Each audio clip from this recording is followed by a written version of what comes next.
Hello traders, Gary Wagner here. Just before 10:30 in Honolulu, 4:30 in New York. It is Friday. Happy Aloha Friday, as we say on the islands. 17th day of March, 2017, and this is the Daily Report for Gold and Silver, our weekend review. And what a week we have seen. Of course, the culmination of this month's FOMC meeting, in which interest rates were raised, but only by 25 basis points, 1/4%.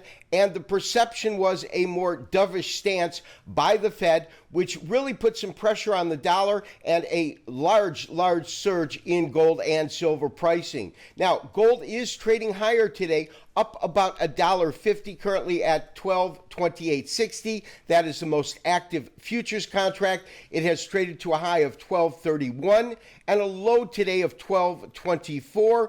But the real big move, of course, occurred on Wednesday, and then another $7 was added to that yesterday, about 2.5% in terms of the net gain this week. Silver performing excellent and really taking off, trading at $17.39, up about 6 cents today.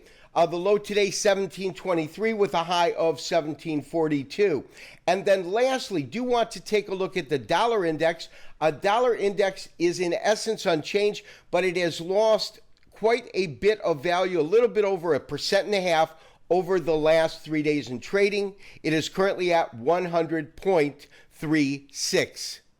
Certainly an impressive week for gold. Gold gaining about 2.5% on the week, trading range approximately $30. And of course, the majority of the net gain this week occurred on Wednesday, immediately following the conclusion of the FOMC meeting. It was announced that there is a rate hike. Everybody pretty much anticipated that, of 25 basis points. But more importantly, that the Federal Reserve monetary policy remains accommodative and that cheap money is still available. That, of course, put downside pressure on the dollar. We'll talk about that in a second, but it certainly gave a boost to gold.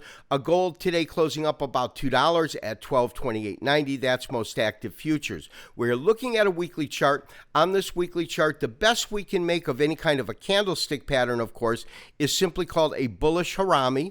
A bullish harami in Western terms is an inside trading cycle, in this case a week, in which the entire range between the open and the close of this week falls within the prior body of the candle that just preceded that. Now, if gold had been trading below the close of last week and then close in this area, it would be a very strong piercing line. If it closed above it and then opened below it, that would be an engulfing bullish. So in terms of key reversal indicators, as the market moves up, then comes down, in terms of the indicator, in terms of a candlestick pattern that we would look for, would be something like a bullish harami, an engulfing bullish, a three-river morning star, or a piercing line. In this case, we certainly saw the market form a bullish harami. So the next chart that I do want to look at is a daily chart, but this is in Japanese average format. A little bit different from standard candlesticks in that the open of the current candlestick is always the midpoint of the prior candlestick, whether it's a daily or a weekly. But on a daily, as in the case of what we're looking at, this open right here occurs exactly at the midpoint of the prior candle. And for that reason, it will always lag behind the information given in a candlestick chart.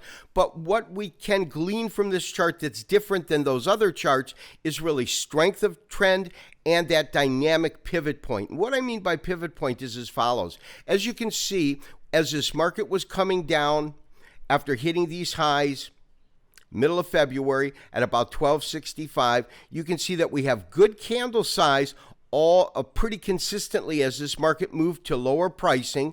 We had the absence of upper wicks on all of these candles. That's critically important because what that signifies, in fact, is that at no time during the trading session did it trade at or above the midpoint of the prior candle. So that gives you some definition of strength of trend, and then body size is the last thing. However, what we did see was the market pivot, and let me go ahead and blow this up so you can really see this pivot in a lot more detail. But the market pivoted in the way that you can see that is you still have a really strong candle size here, but here you get the emergence of tails, very, very small body, still red, the emergence of tails, body a little bit larger, this being, of course, Friday, Thursday, and this being Wednesday, the day of the Fed announcement. So as we came into the Fed day, so to speak, this being Tuesday, you could already see that downside pressure starting to diminish, and then you get your first green candle. This is your pivotal candle, and then we've had good body size going through Wednesday, Thursday, as well as Friday.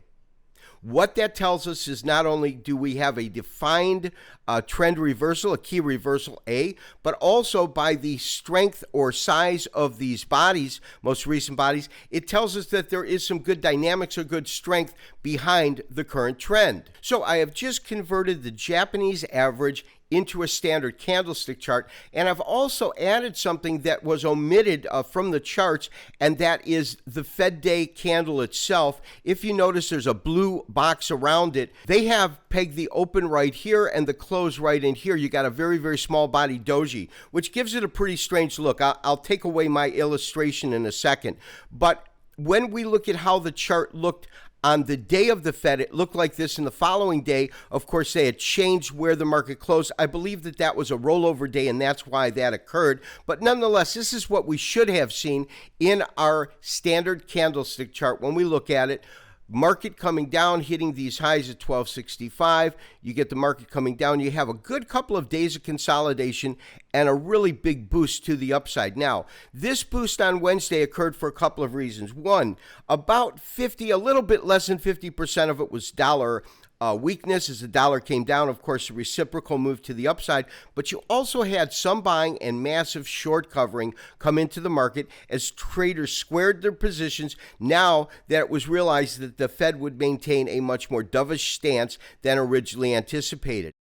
Now, the fact that we found definitive support in gold at about 1200, and the fact that we have definitive, I believe, technical evidence that the current corrective and selling pressure that existed in gold ever since it hit 1265 was in fact over, and we're probably headed into a rally mode, has prompted me to look at our long-term view of the market, to incorporate our current Elliott wave count, and to address the fact that this last rally, meaning the rally which began towards the end of January, moving up to the end of February, was part and parcel of the rally which began at the end of December. And what I mean by that is as follows. My assumption was we had a couple of legs of a rally. We had this first leg of a rally, which I was looking at as a wave one.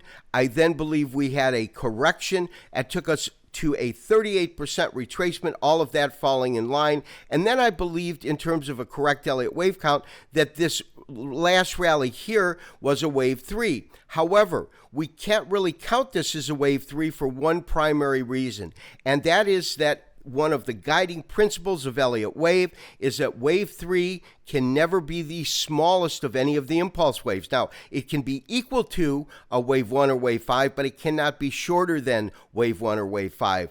What you see up here is a basic fib extension with a number one and a point at 1276. And what that is referring to is I have a basic fib extension looking at this rally here. We then look at the correction here. Our starting point, as you can see, this line right here is that starting point from the extension, moving it up, and we fell far shy of getting that one-to-one relationship. And for that reason, I then have to reestablish a count that makes more sense. And so what I'm looking at is as follows, that we have a long wave one right here. This wave one, of course, is composed of different legs within it, but we have a wave one moving from roughly 1120 on the low to 1260 on the high. We then get, I believe this is a 23 or 38% retracement of this move, which falls within line, and therefore this would be a wave three. And traders, here's where it gets exciting, because if in fact we have just begun the wave three impulse wave off of a wave two, well, guess what? We have a benchmark of wave one And by basic Elliott wave tenets and principles, this particular move in the market, meaning 120 to 1260, this $140 move, is the minimum move that we could expect out of a wave 3. So all I have done in terms of doing some sort of forward calculation, and it's very, very simple to do, but in essence what I have done is I have created a scalable trend line, which is this line you can see right here. 1 second. It's this thin line that you see right here. I've got that scalable line, and then I have started it from the lows that were achieved just before we saw this market move up. Now, here's the exciting part of it. All we really have to do, which is what I've done, is to move that trend line over, and that trend line will then tell us exactly where we can look for the conclusion of this rally to be. And it should be roughly at, bring this out a little bit more and bring this down, but it could take us as high as 1330. Now, this is not a short-term forecast. This is a forecast that I would look to be accomplish or realize over the next 4 to 5 months. And when we do that, here's what's interesting. There's that one-to-one relationship that we talked about. But if you look at 1336, which is a 1.618 extension of that first component of the rally, you will see that they come very, very close to each other. And so that to me tells me that this is a realistic goal. Over the next 5 months, we could see a substantial rally in gold, culminating with the price well above $1,300 per ounce. And so traders, that longer term forecast, as I said, is simply based upon using this existing wave 1 as our benchmark. I've compressed the chart so we can take a better look at it, looking at our correction, and then looking at an equal move between waves 1 and waves 3, which, as I said, takes us roughly to about 1340. However, typically wave 3 is the most aggressive of the impulse waves and will typically move farther. So when we compress the chart, we see some absolute resistance at around 1380. Those were the tops that were achieved most recently as the highest we have seen in a number of years, because realize up until that point we had consistent lower highs year in, year out, until this particular point in time. This was the first time where in 2016, the high of 2016 exceeded the high of 2015. So if we get an extended wave 3 or move up, we would look for a move anywhere as high as 1380. So our target over the next 4 to 6 months is between 1340 and 1380. This has been Gary Wagner wishing you, as always, good trading. We will talk to you next week for another daily update and review. Bye-bye.